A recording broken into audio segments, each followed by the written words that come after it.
Okay, guys, I am humbly checking the time on my phone because I have a train in 25 minutes. But look, I'm in Amsterdam and look at the view behind me. It is so pretty. Really risking it with lighting today. I did do a few test shots, but a little dark, but I wanted to get the shot in. But today I wanted to talk about overcoming creative anxiety and self-sabotage, something that I'm struggling with now and have been struggling with for quite a good while, a good minute.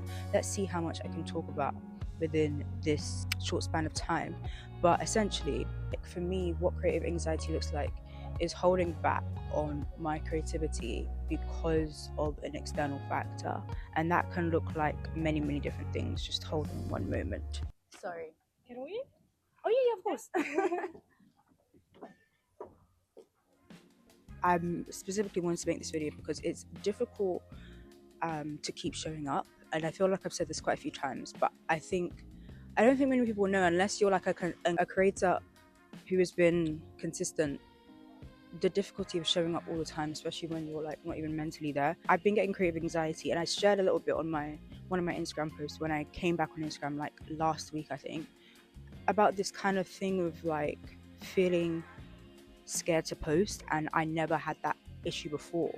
And I know people used to talk about how they would feel like scared to post on Instagram, and I never had that issue. It's only now that it's coming, and it's like, what the heck? I've been doing this for 6 years, and now, like, I'm scared of anything. I'm scared of everyone's perception. I'm like, I want to be perceived this one way, and if it's not this one way, then you're not perceiving me correctly. And it's like basically trying to restrict people of the way that they see me. I almost like do as much as I can, which creates a curation instead of an authenticity, which is obviously so separate from the brand that I bring and like who I am as a person. I really hope my hair looks okay. I'm feeling a bit insecure about that, and I don't know how I look, but in all honesty, we don't have much time. So something that has helped me though, when I say I am experiencing creative anxiety, I don't feel like I don't have creativity. I have creativity. I know that I'm blessed with that. I know that's a gift God has given me, like, to come up with ideas and everything. It's the execution part, and when it involves insecurities, like maybe my face. Sometimes I'm insecure, quite a few times I'm insecure about the way that I look. And I know it's weird because everything involves my face, but like it depends on the angle, it depends on the way that it is and what it's for. I feel like what has genuinely helped me, and I hope that helps you if you ever feel a creative anxiety in the form of lacking ideas or feeling like you have to hold on to things you have, the ideas you have, as if you won't get more. Trust me, they will come. My ideas have come the more that I've let them go, the more that I've produced, the more ideas that I've had. Because if you store up ideas, it will become like, you know, like a hoard in your mind. Hoard is the wrong word, but like a messy room in your mind. The more you produce and release and let go, the more space you have for new and fresh ideas. And I find that I become a lot more productive with the things that I produce when I've done something and I've let it go, rather than when I'm storing things up, because then my mind is just jungle, is like a jungle. So I think the idea of content pillars is a good idea. I don't mean this in the like weird TikTok social media manager, I've been doing social media for 3 months, so now I think I can tell everybody on TikTok how to gain 10,000 followers in 1 week. No, I don't mean in that kind of way. If you're somebody who wants to basically track how you execute things and track if you're actually on your goals, if you're doing content pillars, you'd be able to look back and see, like, okay, this content pillar was specifically to do with like cinematic storytelling, and I did that twice this week. And maybe you set yourself a goal of like, oh, I want to do this twice this week, or I want to do this 3 times a week, or I want to do this even twice a month. It doesn't have to be anything specific to what people say. The pillars should represent what your audience want, but also what you want and what you want to grow in. Because if you're not growing in anything and your audience are receiving something, then there's no point.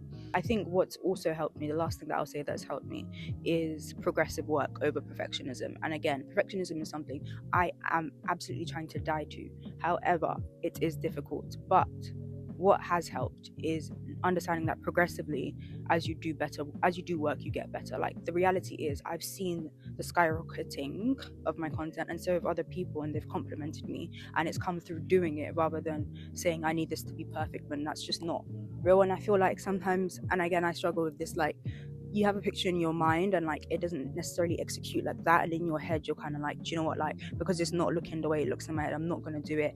And honestly, that will stop you completely. Like, you will not get far. Sometimes things look the way in your head because you have the visual capacity in the mind, but you don't have the visual execution. Like, you don't have the skill to do it, but the skill can't come unless you keep practicing. There's ideas I have that I know I cannot do now because I don't even have the skill to do it, and I feel like I've understood that through doing the things that I first thought had to be perfect. But when I like released that idea and decided, actually, this doesn't have to be perfect, I need to just do it, I realized, like, oh, actually what happens is over time I will get better and the skill will improve by nature of me contributing to, you know, my craft. If I sit and kind of wallow and say, oh, this didn't come out like a cinematic film production that looks like a Steven Spielberg production or Ryan Seacrest, I don't know, like, obviously you're going to be upset.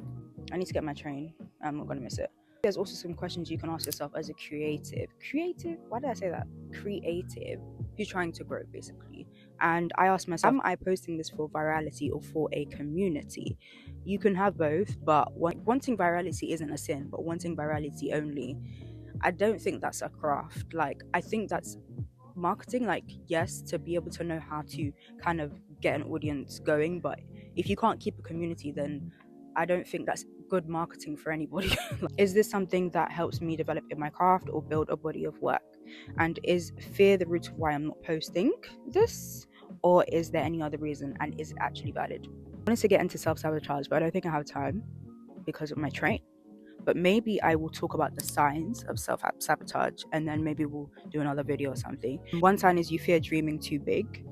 You fear success. This also links to what I was saying in the beginning, where you feel like your creativity will be used up in like 1 or 2 or 3 videos, when actually you will be creative each time if you allow yourself to. I think we also need to create more limitlessly. Like, I think we need to believe that the tools and the resources will come from God. The tools are also around you as well. Like, go out and, you know, realize that, yeah, you can have a nice scenery and take a video, and you don't really need many props. I really wanted to touch on this one actually. Fear of thinking too big can also just come from what you've seen. You may think what you see is what you get, but if you haven't explored parts of your life, then you're obviously going to think that. Or like bigger parts of what life can be, then you're obviously going to think that. I think you may struggle to visualize what you can be simply because you just haven't seen enough.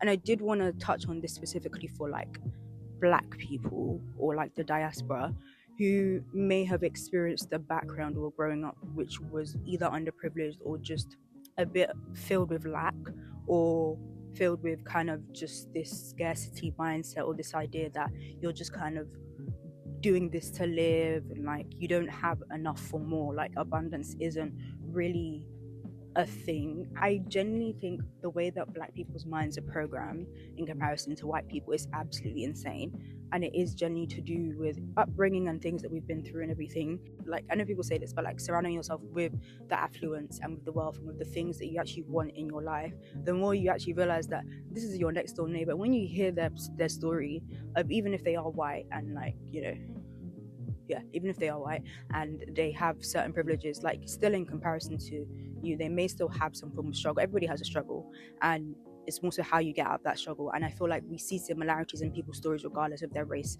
or skin tone or whatever it is. So I think the more that I begin to see that life is bigger, the more that I've been able to dream bigger, even though I'm struggling right now, but we're not going to get into that. The last sign of self-sabotage is conjuring up ideas. So this is fantasizing, maladaptive thinking. So conjuring up ideas of what can happen in your mind and then seeing those as truth. I don't know if it's called maladaptive thinking, but I think it is, because like, you're thinking of something, you're basically creating a scenario, which you all do, by the way. You create a scenario in your head and you really build it out and you visualize it, and you basically use that as an explanation as to why you can't do something or why something can't happen for you.